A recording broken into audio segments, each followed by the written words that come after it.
السلام علیکم ورحمۃ اللہ وبرکاتہ۔ الحمد للہ رب العالمین والصلاة والسلام علی سید الانبیاء والمرسلین وعلی آلہ وصحبہ اجمعین۔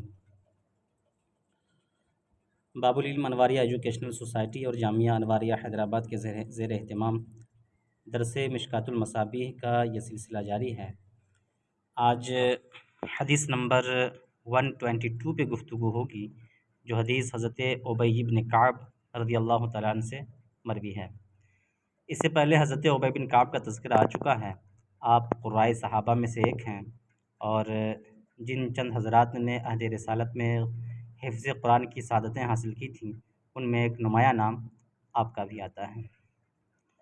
وعن ابی بن کعب فی قول اللہ عز وجل وَإِذْ أَخَذَ رَبُّكَ مِن بَنِي آدَمَ مِن ظُهُورِهِمْ ذُرِّيَّتَهُمْ قال جمعهم فجعلهم ازواجا ثم صورهم فاستنطقهم فتكلموا۔ حضرت ابی بن کعب رضی اللہ تعالیٰ عنہ کہتے ہیں، فی قول اللہ عز وجل، اللہ رب العزت کے اس قول کی تفسیر میں، یعنی جو آگے اللہ کا قول آ رہا ہے قرآن کریم کی آیت، اس کی تفسیر میں کہتے ہیں۔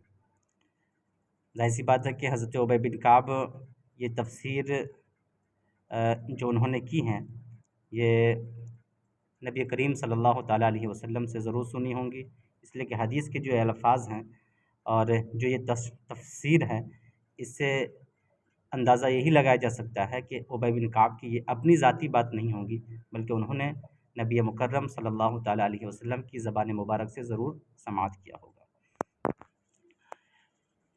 حضرت ابی بن کعب اللہ رب العزت کی اس قول کی تفسیر میں یہ کہتے ہیں کہ وہ قول یہ ہے اللہ کا، وَإِذْ أَخَذَ رَبُّكَ مِن بَنِي آدَمَ مِن ظُهُورِهِمْ ذُرِّيَّتَهُمْ، کہ جب تمہارے رب نے اولاد آدم کی پشت سے ان کی ذریت کو نکالا، یعنی اولاد آدم کی پشت سے ان کی نسل کو نکالا، اولاد کو نکالا۔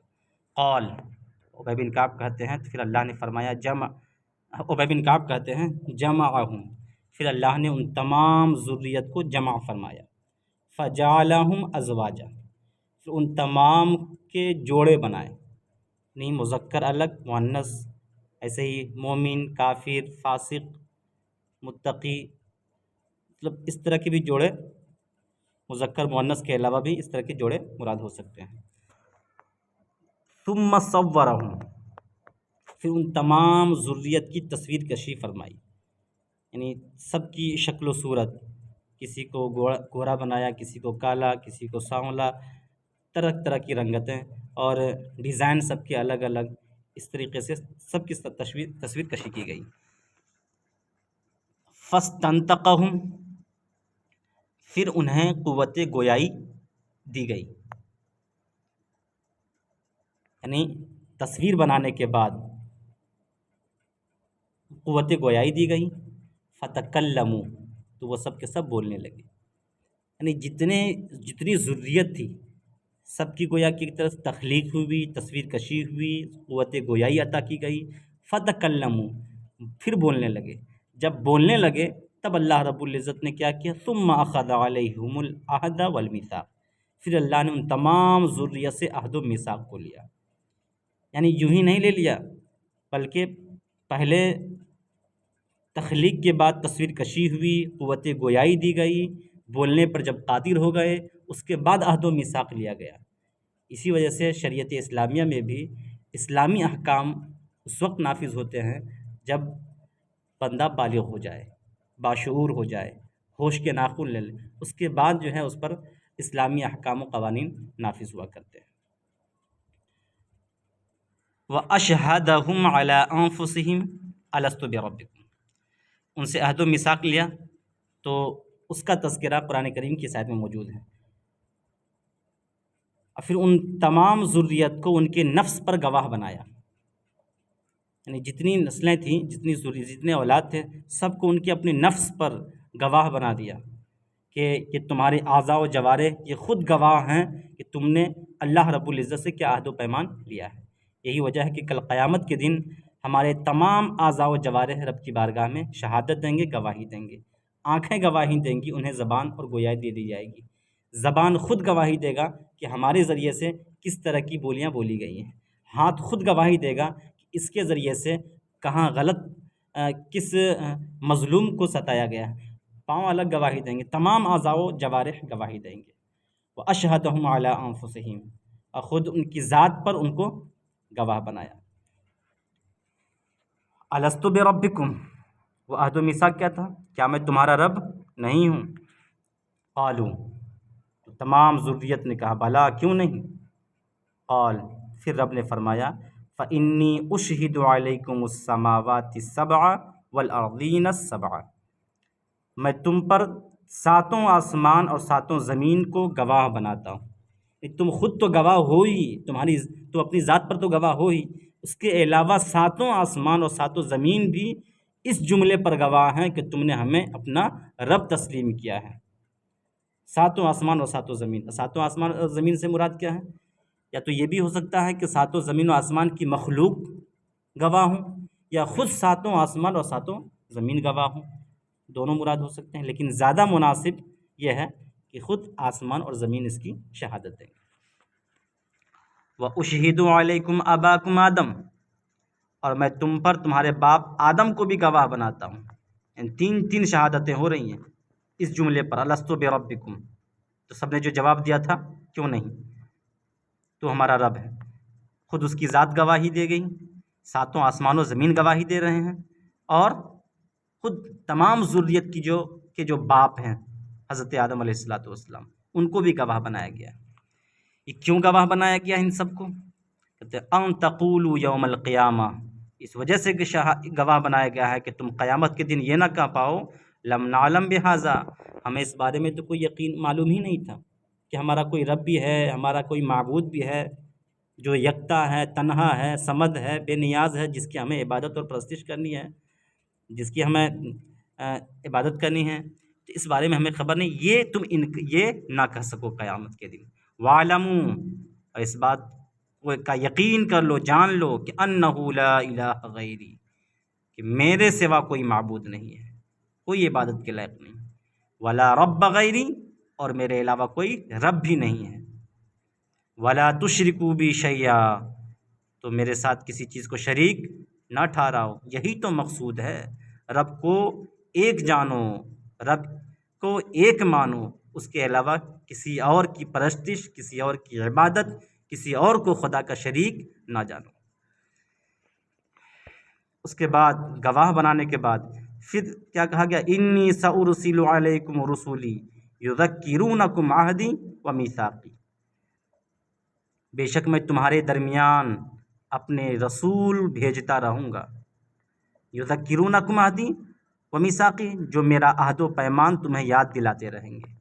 اس سے پتہ چلا کہ رسول کے آنے کا مقصد کیا ہے؟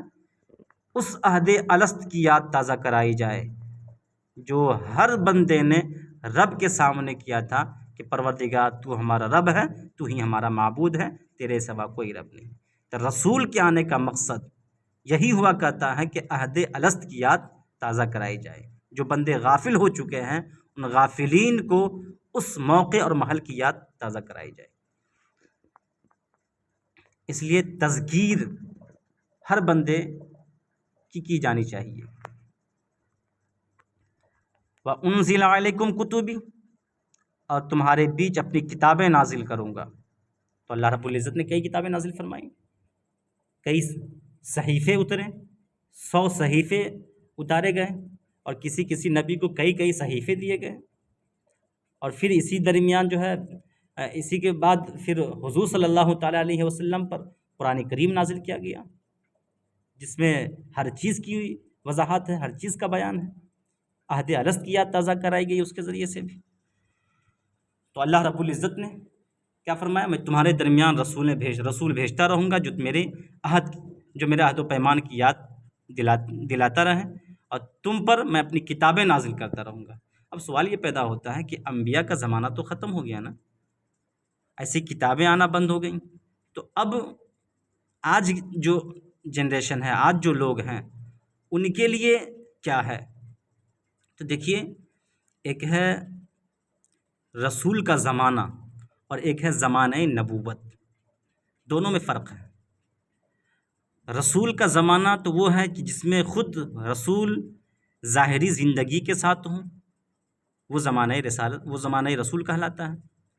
ایک ہے زمانہ نبوت کہ پیغمبر بظاہر دنیا میں موجود نہیں ہیں، لیکن ان کی نبوت کی جو ذمہ داریاں تھیں، جو ان کے کام تھے، اور انہوں نے جو اپنی زندگی میں جو نقوش چھوڑے تھے وہ سب کے سب زندہ ہوں، وہ سب کے سب چل رہے ہوں، تو یہ ہے زمانہ نبوت اور زمانہ رسالت۔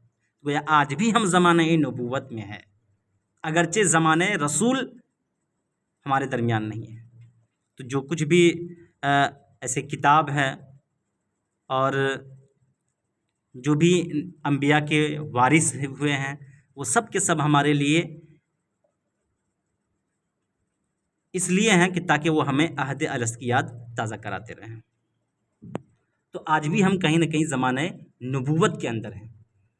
جو شریعتیں پیغمبر نے ہمیں دی تھیں وہ شریعت آج بھی باقی ہے، اور اس کے ذریعے سے رہنمائی حاصل کرنا یہ ہماری ذمہ داری ہے۔ قالو، سبوں نے کہا، تمام ذریت نے کہا، شہیدنا بانک ربنا و الہنا، ہم شہادت دیتے ہیں کہ تو ہمارا رب ہے اور تو ہمارا معبود ہے۔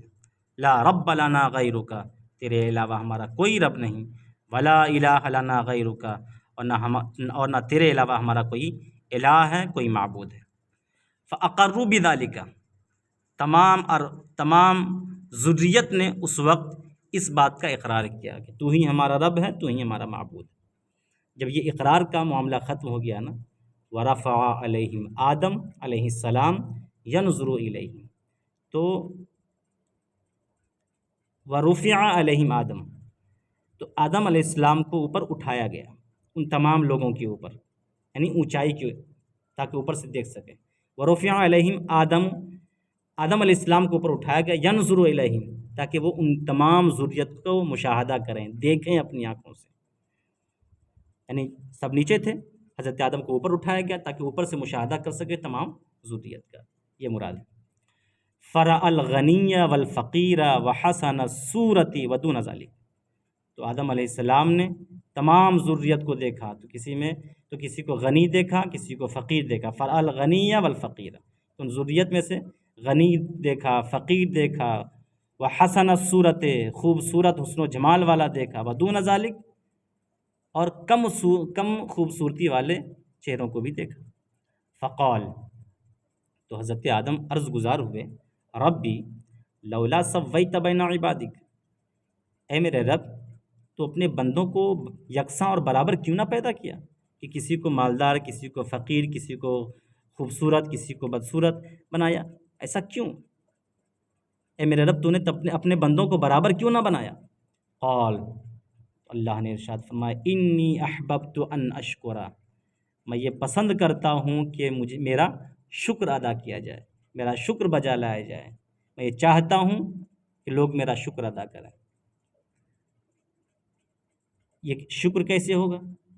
اس طور پر کہ جب غنی، مالدار فقیر کی طرف دیکھے گا کہ وہ محتاج ہے، تنگ دست ہے، اس کی تنگ دستی کی طرف نگاہ دوڑائے گا تو اللہ کا شکر ادا کرے گا کہ مولا تو نے ہمیں مال و دولت اور ثروت سے مالا مال فرمایا۔ اور ایسے ہی فقیر جب غنی کو دیکھے گا، مالدار کو دیکھے گا کہ وہ دنیاوی جھنجھٹ میں اس قدر ملوث ہیں کہ کہیں نہ کہیں آخرت سے وہ غافل ہوتے چلے جا رہے ہیں، اور دنیاوی آلائشوں اور مصیبتوں میں اس قدر جکڑے ہوئے ہیں کہ پریشان ہیں، دوڑ بھاگ زیادہ ہے۔ اس طریقے سے جب فقیر مالداروں کو دیکھیں گے، فقیر بھی رب کا شکر ادا کریں گے، مولا ان تمام جھنجھٹوں سے تو نے ہمیں آزاد رکھا ہوا۔ ایسے ہی جب کم خوبصورتی والوں کو دیکھے گا تو اللہ کا شکر ادا کرے گا، مولا تو نے ہمارے حسن و جمال کی نعمتیں عطا کی ہیں۔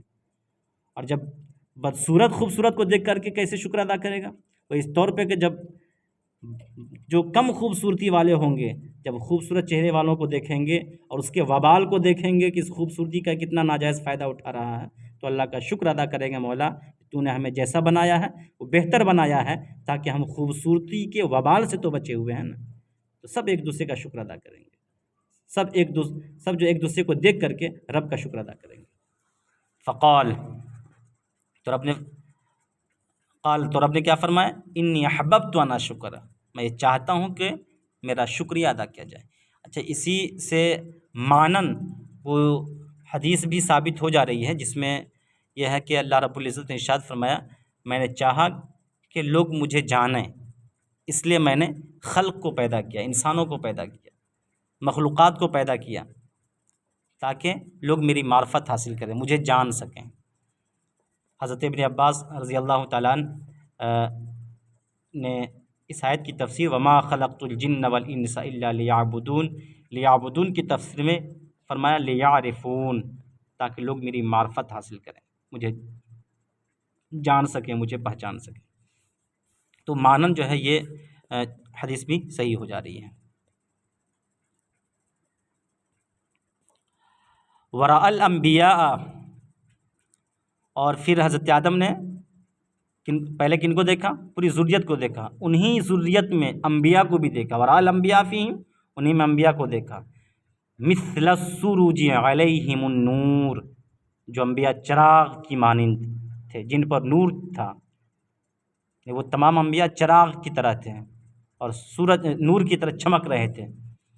تو انبیاء کئی طرح کے تھے، اور ہر انبیاء کی الگ الگ چونکہ فضیلت ہے، تلک الرسل فضلنا بعضهم علی بعض، سب کسی کی کسی پر بعض پر فضیلتیں حاصل ہیں۔ تو بعض انبیاء سراج اور چراغ کی طرح تھے، بعض جو ہے اس سے کم روشنی میں، بعض اس سے کم روشنی میں، بعض اور زیادہ روشنی میں۔ تو اس طریقے سے سب کے درجات الگ الگ تھے اور سب کی چمک بھی الگ الگ تھی۔ اس سے پہلے جو ایک حدیث گزری تھی کہ حضرت آدم نے اپنی ذریت کی طرف دیکھا تو ان میں ایک ایسے شخص کو دیکھا کہ جن کی پیشانی پہ جو نور تھا نا وہ زیادہ چمک رہا تھا۔ تو حضرت آدم نے کہا یہ کون ہے؟ تو بتایا گیا کہ یہ داؤد ہے۔ تو وہاں پہ یہ تفسیر نوٹ کر لیجئے گا کہ اسے یہ نہ سمجھنا چاہیے کہ حضرت داؤد کے اندر چمک زیادہ تھی اور دیگر انبیاء کے اندر چمک کم تھی، اس کا مطلب یہ ہے کہ حضرت داؤد علیہ السلام کا مقام و مرتبہ تمام انبیاء سے بڑھ کر کے ہے، ایسا نہیں ہے۔ ہمارے نبی آخر الزماں جناب محمد رسول اللہ صلی اللہ تعالی وسلم کا رتبہ نہایت اعلیٰ، عرفہ اور سب سے بلند و بالا ہے۔ یہ ان کی کرامت اور ان کی عظمت کو ظاہر کرنے کے لیے ہو سکتا ہے حضرت داؤد کے چہرے کے اندر چمک زیادہ نظر آئی، یا یہ مقدر میں لکھ دیا گیا تھا کہ اسی بہانے حضرت داؤد کی عمر 40 سال بڑھا دی جائے گی۔ تو یہ معاملات ہو سکتے ہیں، اس سے یہ استدلال کرنا غلط ہوگا کہ تمام انبیاء سے بڑھ کر حضرت داؤد علیہ السلام۔ وراء الانبیاء فیہم مثل السروج علیہم النور، اور انہی میں انبیاء کو دیکھا جو چراغ کے مانند تھے، جن پر نور تھا۔ خصوا بمیثاق آخر فی الرسالۃ والنبوۃ، ان تمام انبیاء سے دوسرا عہد و میثاق لیا گیا، کس معاملے میں؟ رسالت اور نبوت کے معاملے میں، نہیں، رسالت و نبوت کے معاملے میں دوسرے میثاق کے ساتھ ان کو خاص کیا گیا۔ سب لوگوں کے ساتھ عہد و میثاق کیا لیا گیا؟ صرف الستو بربکم کا، ہاں تو میرا رب ہے، تو میرا معبود ہے، تیرے علاوہ کوئی رب نہیں۔ لیکن انبیاء کے ساتھ ساتھ دوسرا عہد و میثاق کیا لیا گیا؟ رسالت اور نبوت کا بھی، اس کی ذمہ داری آپ کو ادا کرنی ہے۔ اس کو اللہ رب العزت کے اس قول کے اندر بیان کیا گیا ہے، وَهُوَ قَوْلُهُ تبارک و تعالی، اور اللہ تبارک و تعالیٰ کا یہ قول ہے وَإِذْ أَخَذْنَا مِنَ النَّبِيِّينَ مِيثَاقَهُمْ، اور جب ہم نے نبیوں سے عہد و میثاق لیا۔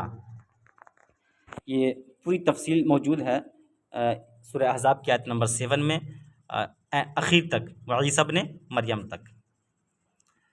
کان فی تلک الارواح، عیسیٰ ابن مریم کا بھی تذکرہ آ گیا نا اسی آیت کے اندر، تو اب کہہ رہے ہیں عیسیٰ ابن مریم بھی ان ارواح میں سے تھے، یعنی جتنے ارواح وہاں پہ موجود تھے انہی میں سے، چونکہ سب کے سب ذریت تھی، سب کے سب کی تصویر کشی بھی کی گئی تھی اور سب کو گویائی بھی دی گئی تھی، لیکن حضرت عیسیٰ ابن مریم کے بارے میں کیا گیا؟ ان ارواح میں سے، تو ارواح کا تذکرہ کیا گیا چونکہ یہ روح اللہ ہے اور بغیر باپ کے اللہ رب العزت نے ان کو پیدا فرمایا ہے۔ تو عیسیٰ ابن مریم وکان فی تلک الارواح، وہ بھی ان ارواح میں سے تھے۔ فارسلہ الی مریم علیہ السلام، تو اللہ رب العزت نے انہیں مریم علیہ السلام کی طرف بھیجا۔ فحدث عن ابی انہ دخل من فیہا، تو ابی بن کعب سے یہ حدیث بیان کی جاتی ہے کہ انہ دخل، کہ حضرت عیسیٰ ابن مریم داخل ہوئے من فیہا، ان کے منہ سے، یعنی حضرت مریم علیہ السلام کے منہ سے۔ ظاہر سی بات ہے کہ جب حضرت عیسیٰ علیہ السلام بغیر باپ کے پیدا ہوئے تو ان کی روح عیسیٰ ابن مریم کے جسم کے اندر کیسے پہنچی اور کیسے جو ہے پورا سارا معاملہ ہوا؟ تو یہ ابی ابن کعب کی روایت سے یہ سمجھ میں آتا ہے کہ روح کے ذریعے سے، منہ کے ذریعے سے حضرت عیسیٰ ابن مریم حضرت مریم کے اندر داخل ہوئے۔ حدیث نمبر 123، وعن ابی الدرداء رضی اللہ تعالی عنہ قال بینما نحن عند رسول اللہ صلی اللہ علیہ وسلم نتذاکر ما یکون۔ حضرت ابو درداء کے بارے میں اس سے پہلے آپ سماعت کر چکے ہیں پوری تفصیل کے ساتھ، دوبارہ بیان کرنے کی چندہ حاجت نہیں۔ حضرت ابو درداء کہتے ہیں کہ ہم لوگ نبی کریم صلی اللہ تعالیٰ علیہ وسلم کے پاس مذاکرہ کر رہے تھے، مذاکرہ کر رہے تھے ما یکون، ان تمام چیزوں کے بارے میں جو کائنات کے اندر ہو رہی ہیں، یعنی تقدیر سے ریلیٹڈ ہی گفتگو کر رہے تھے، وہ بھی کہاں؟ حضور کی موجودگی میں۔ یا تو حضور صلی اللہ تعالیٰ علیہ وسلم تشریف فرما تھے اور آپس میں چند صحابہ بات چیت کر رہے تھے، حضور خاموش تھے، یا پھر حضور صلی اللہ تعالیٰ علیہ وسلم خود بھی آپس میں بات چیت کر رہے تھے صحابہ کے ساتھ۔ نتذاکر ما یکون، ہم لوگ ایک دوسرے کے ساتھ مذاکرہ کر رہے تھے، بات چیت کر رہے تھے، بحث کر رہے تھے، کس معاملے میں؟ ما یکون، جو کچھ بھی کائنات کے اندر ہو رہا ہے، ما کانا و ما یکون کے بارے میں۔ اذ قال رسول اللہ صلی اللہ علیہ وسلم، اچانک اللہ کے رسول صلی اللہ تعالیٰ علیہ وسلم نے ارشاد فرمایا، اذا سمعتم بجبل زال عن مکانہ فصدقوا، جب تم کسی پہاڑ کے بارے میں سنو کہ وہ اپنی جگہ سے ٹل چکا ہے، ہٹ چکا ہے، فصدقوا، تو اسے مان لو، تصدیق کر لو، تسلیم کر لو۔ وَإِذَا سَمِعْتُمْ بِرَجُلٍ تَغَيَّرَ عَنْ خُلُقِهِ، اور جب کہ تم کسی شخص کے بارے میں سنو کہ وہ اپنی اخلاق کو بدل چکا ہے یا اس کے اخلاق بدل چکے ہیں، فَلَا تُصَدِّقُوا بِهِ، تو اسے تسلیم نہ کرو۔ فَإِنَّهُ يَصِيرُ إِلَى مَا جُبِلَ عَلَيْهِ، اس لیے کہ انسان اسی کی طرف لوٹ جاتا ہے جس پر وہ پیدا کیا گیا ہے، جس اخلاق پر اسے پیدا کیا گیا اسی طرف وہ لوٹ جاتا ہے، ویسا ہی ہو جاتا ہے۔ رواہ احمد، اس حدیث کی روایت امام احمد نے کی ہے۔ دیکھیے اس سے یہ سمجھ میں آتا ہے کہ انسان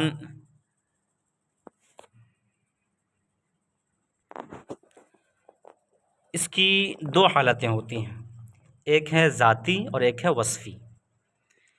وصفی حالتیں انسان کی بدلتی رہتی ہیں، انسان کبھی کافر ہوتا ہے پھر مومن ہو جاتا ہے، فاسق ہوتا ہے متقی بن جاتا ہے، یا اس کے برعکس بھی ہوتا ہے۔ تو یہ ساری چیزیں کبھی اولیاء اللہ کی صحبت میں بیٹھنے کی وجہ سے یا علم کی برکتوں کی وجہ سے، مطلب اس کے اخلاق جو ہے تبدیل ہوتے رہتے ہیں، چینج ہوتے رہتے ہیں، لیکن وہ اخلاق جو کہ وصفی ہیں، جو ذاتی ہیں، اس کے اندر کبھی چینجنگ نہیں آتی۔ یہاں پر جبلت سے مراد کیا ہے؟ وہ جو علم الہی میں وہ خصلتیں، وہ عادتیں، وہ اخلاق جو علم الہی میں آ چکی ہیں اور جس کے اندر تبدیلی اور تغیر ناممکن ہے، یعنی وہ ذاتی اخلاق، اس کے اندر کبھی چینجنگ نہیں آ سکتی۔ رہے ذاتی وصفی تو اس کے اندر چینجنگ اور تبدیلی آ سکتی ہے۔ اس کو آپ مثال سے سمجھیں، جیسے کہ پانی، اس کو اگر آپ آگ کے اوپر ڈال دیں تو پانی کے اندر کیا آ جائے گی؟ حرارت آ جائے گی، پانی گرم ہو جائے گا۔ لیکن جو ہی اس کو آگ سے جدا کر دیں تو پھر تھوڑی دیر کے بعد دھیرے دھیرے آگ اپنی اصلی حالت پر، پانی اپنی اصلی حالت پر آ جائے گا، اور اصلی حالت اس کی کیا ہے؟ برودت، ٹھنڈا ہو جانا، وہ پانی ٹھنڈا ہو جائے گا۔ آگ کی صحبت کی وجہ سے پانی کے اندر حرارت آ گئی، لیکن پھر دھیرے دھیرے کیا؟ اس کا وصف چینج ہو گیا۔ تو یہاں جو مراد ہے نا کہ ایسا کہ جو اخلاق کبھی چینج نہیں ہو سکتا، اس سے مراد وہ اخلاق ہے جو علم الہی میں آ چکا ہے، جس کے اندر تبدیلی و تغیر ناممکن ہے۔ رہے وصفی اخلاق تو اس کے اندر چینجنگ آ سکتی ہے، تبدیلی آ سکتی ہے۔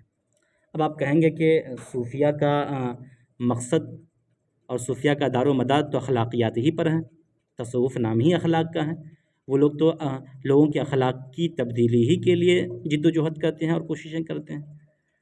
تو پھر جب اخلاق کے اندر چینجنگ ہو ہی نہیں سکتی ہے تو پھر یہ حدیث تو ان کے مشن اور ان کے مشن کے ساتھ ساتھ ان کی کارکردگی کے خلاف جا رہی ہے۔ دیکھیے اس کا جواب یہ ہے کہ اصل جو اخلاق ہے نا وہ محمود ہیں۔ اخلاق اصل ہے اپنی ذات کے اعتبار سے، چاہے اخلاق بعد میں کیا ہو جاتے ہیں، یا تو محمودہ بنتے ہیں یا پھر مذمومہ بنتے ہیں، لیکن اصل اخلاق جو ہے اپنی ذات کے اعتبار سے وہ محمود ہیں۔ بعد میں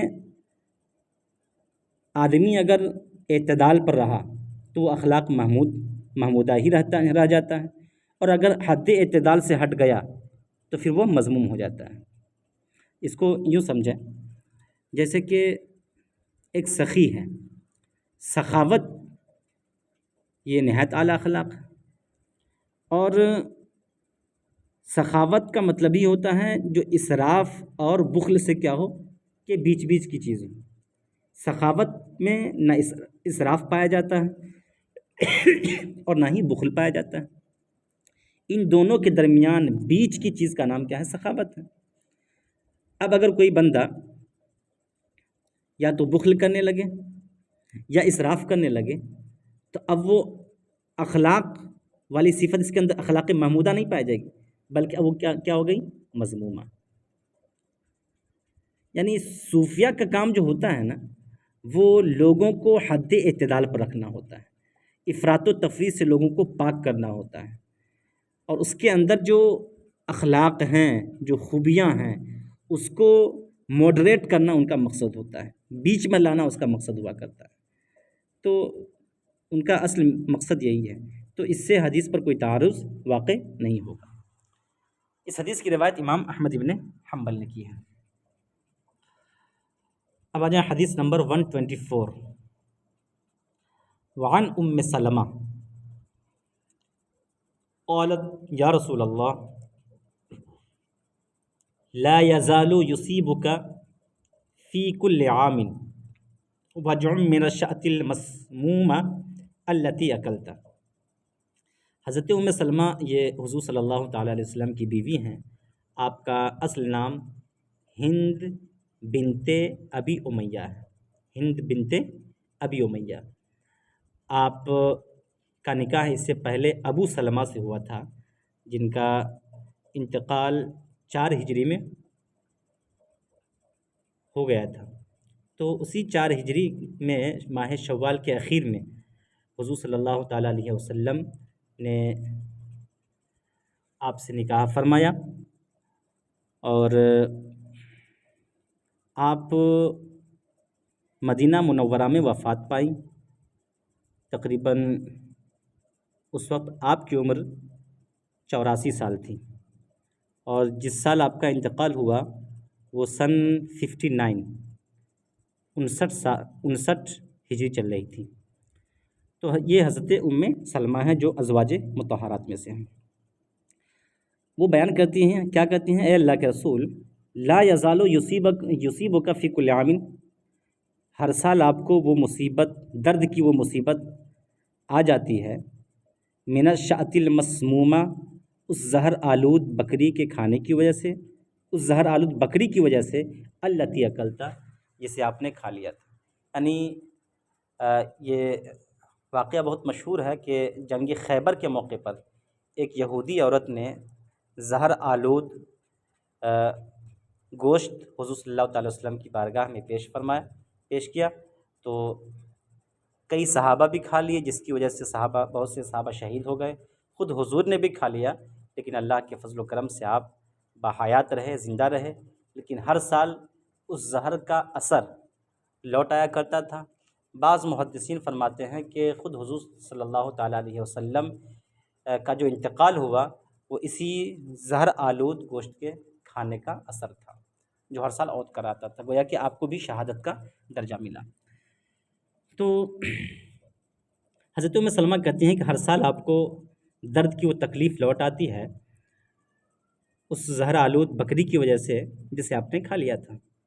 قال، تو آپ نے فرمایا، ما اصابنی شیء منہا الا وہو مکتوب علی وآدم فی طینتی، تو فرمایا مجھے اس بکری کی وجہ سے کچھ نہیں تکلیف ہوئی مگر اتنا ہی جتنا کہ میرے مقدر میں لکھ دیا گیا تھا۔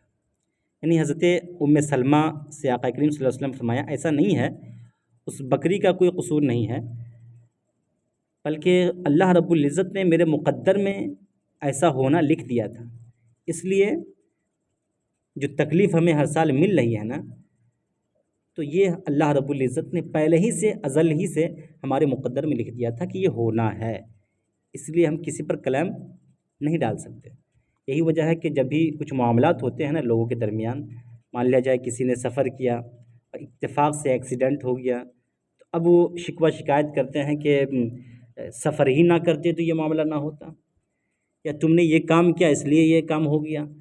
تو اس ایک دوسرے پر کلام اور ایک دوسرے پر جو ہے دعویٰ ٹھوکنے کے بجائے آدمی تقدیر پر یقین رکھے اور یہ سوچے کہ روز ازل ہی سے ایسا ہونا اللہ رب العزت نے ہمارے مقدر میں لکھ دیا تھا۔